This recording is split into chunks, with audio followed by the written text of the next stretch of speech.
Welcome back to the deep dive. Today, we're wrestling with a really big concept, freedom.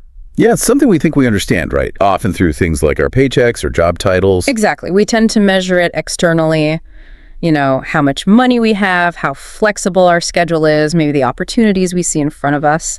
But the sources we've gathered for this deep dive, well, they offer a pretty profound counter-argument, actually. Oh. Yeah, the core idea we're going to unpack is that if you chase that external freedom, the money, the status, without first sorting out the internal stuff, you're basically still stuck. So freedom is more inside. Fundamentally, yes. According to these texts, it's a state of mind, almost like an inner operating system that needs debugging before any of the external wins really count for anything meaningful. I like that, inner operating system. Okay. So our mission today is to unpack that internal side, the psychological shift needed, and then look at how that has to translate into, well, the actual structure of your life. Right. We're looking for the blueprint to move from just reacting all the time, putting out fires, meeting others' demands, to living with real intention. A life built on purpose. Exactly. And to make this practical, we've kind of structured the material around two key pillars. They're really inseparable. Okay, what are they? First, there's internal freedom. That's your psychological foundation, your mindset.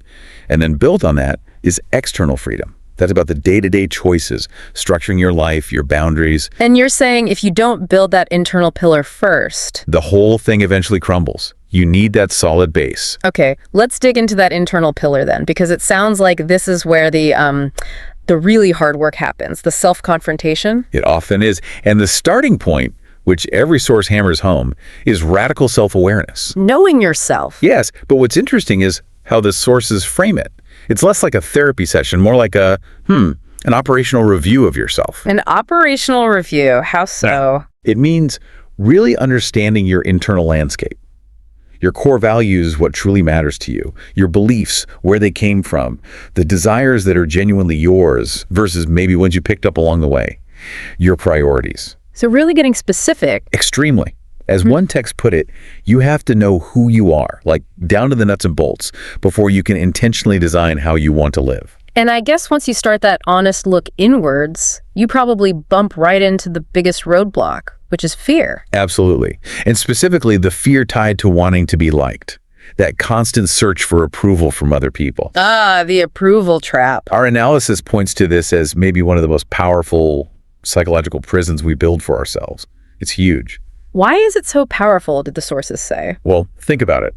If your decisions, anything from what you wear to your career path, are driven by worrying what others think or needing their applause, who's really in control? Right. It's not you. It's them. Yeah. Or your perception of them. Exactly. You're not free, no matter how much money you make or what title you have. Your internal compass is basically pointing outwards, seeking direction from others. Okay, so breaking free starts with deciding not to outsource your sense of worth. But then, what do you stand on? You need a new internal structure, right? You do. And this is where the internal discipline comes in. And it's fascinating. It really mirrors a lot of classical philosophy. Like Stoicism. Yes, the requirements for inner freedom laid out in our sources. Right. They're almost purely Stoic principles, really. It boils down to emotional maturity. Okay, what does that look like practically? First, taking full responsibility. Full responsibility for your decisions and, crucially, for the current state of your life. Whoa, hang on. Full responsibility, that sounds kind of harsh. What if you're dealing with systemic issues or, you lost your job because the whole economy tanked? How do the sources handle things clearly outside your control? That's a really important clarification. And the analysis is clear on this. Responsibility here doesn't mean blaming yourself for external events you couldn't possibly control. Okay. It means taking absolute ownership of your response to those events. You can't control the market crash, but you absolutely control how you prepare for it, how you react when it happens, how you choose to pivot afterwards. Ah, I see. So it's about owning your reaction, your choices within the situation. Precisely. It prevents you from falling into victimhood, which the sources see as the ultimate mental prison. It shifts the focus from why me to, okay, what now? That makes more sense. What else is needed for this internal scaffolding? Two other key things. First, acknowledging your weaknesses honestly. Growth demands facing flaws, not pretending they don't exist. Brutal honesty with yourself. Yes. And second, genuinely believing in your capacity to change and grow. If deep down you think transformation is impossible for you, well, you've already locked your own cage door. So this internal shift, owning your response, defining values, ditching the approval seeking, that's the bedrock. Without that, even if everything looks perfect on the outside. It'll still feel hollow or restrictive. That internal clarity is the engine. But an engine, well, it needs a chassis, wheels, something to actually move it forward. Right. Which brings us to the second pillar, external freedom, the practical side of things. Exactly, the architecture of your choices. This feels like a crucial transition, moving from the why and who to the how.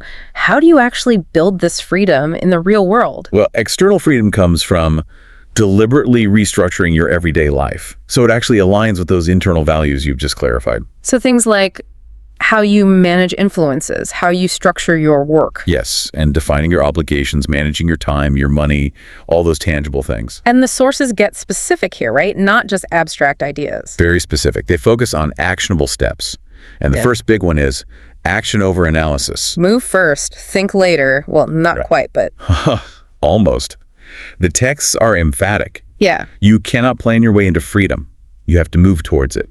Spending years just thinking about making a change, that's choosing stagnation, not liberation. Okay, but that push to act often gets blocked by fear, doesn't it? It does.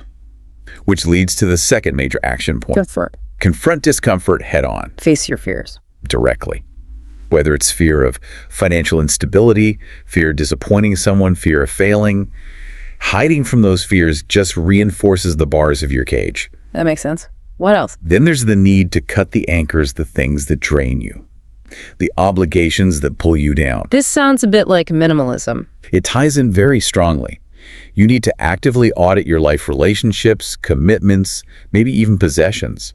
If something consistently drains your energy and time, and it doesn't align with your core values, Freedom means letting it go. it requires cutting it loose, which of course requires boundaries. Boundaries. Probably the hardest part for a lot of people. And the sources say they're absolutely non-negotiable. Protecting your time, your energy, your emotional space, it demands strong boundaries.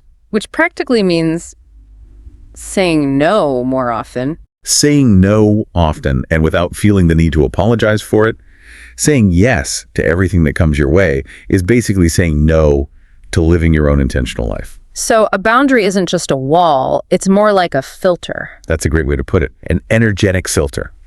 You filter out the low-value demands so you can pour your limited energy into the high-value pursuits that you defined through your internal work. Okay, let's talk about work, because a lot of people dream of freedom as like never working again, sitting on a beach somewhere. Right, the ultimate escape fantasy. But the source material is more nuanced than that. How so? It clarifies that work doesn't need to be stress-free. That's probably unrealistic for anything worthwhile.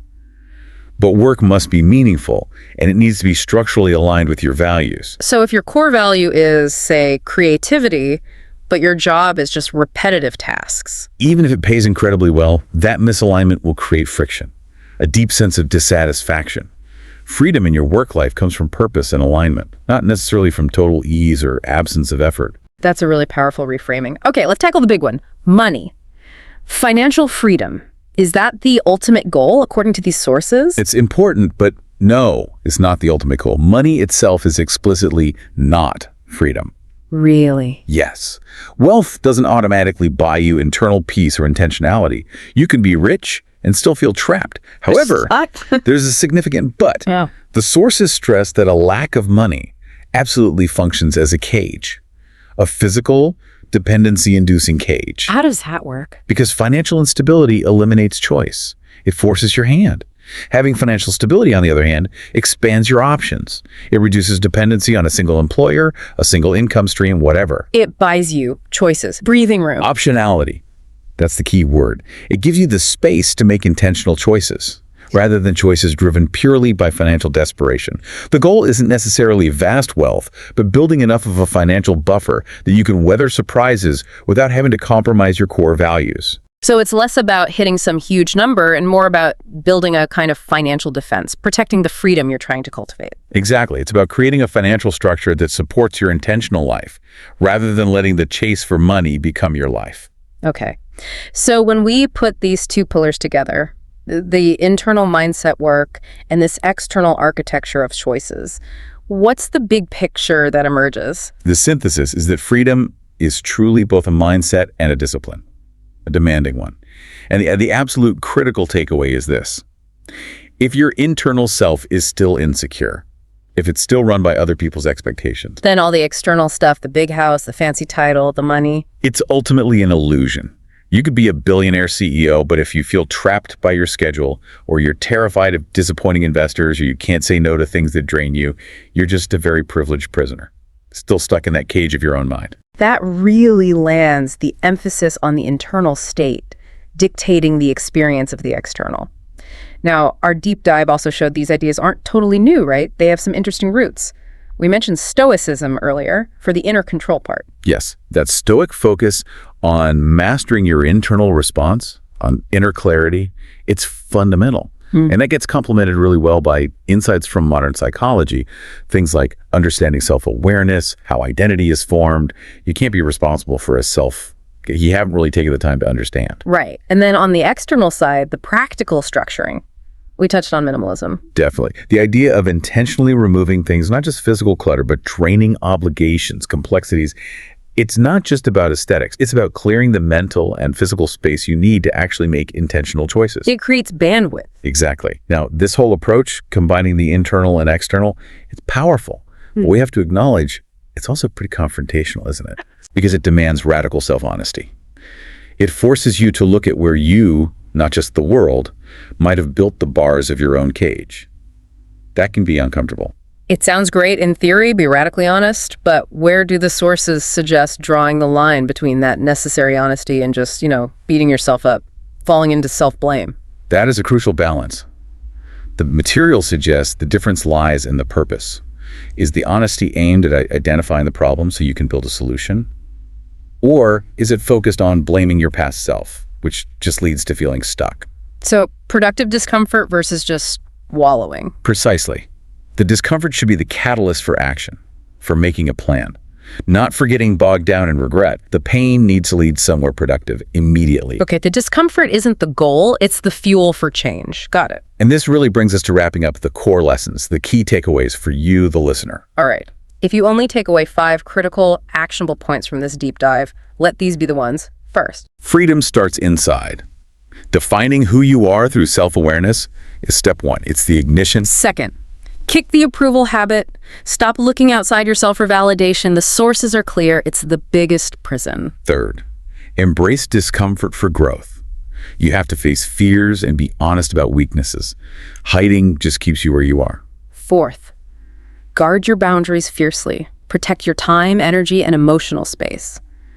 Master saying no to things that don't align. And fifth, remember you're the architect. You shape your circumstances by how you choose to respond. You're not just passively shaped by them.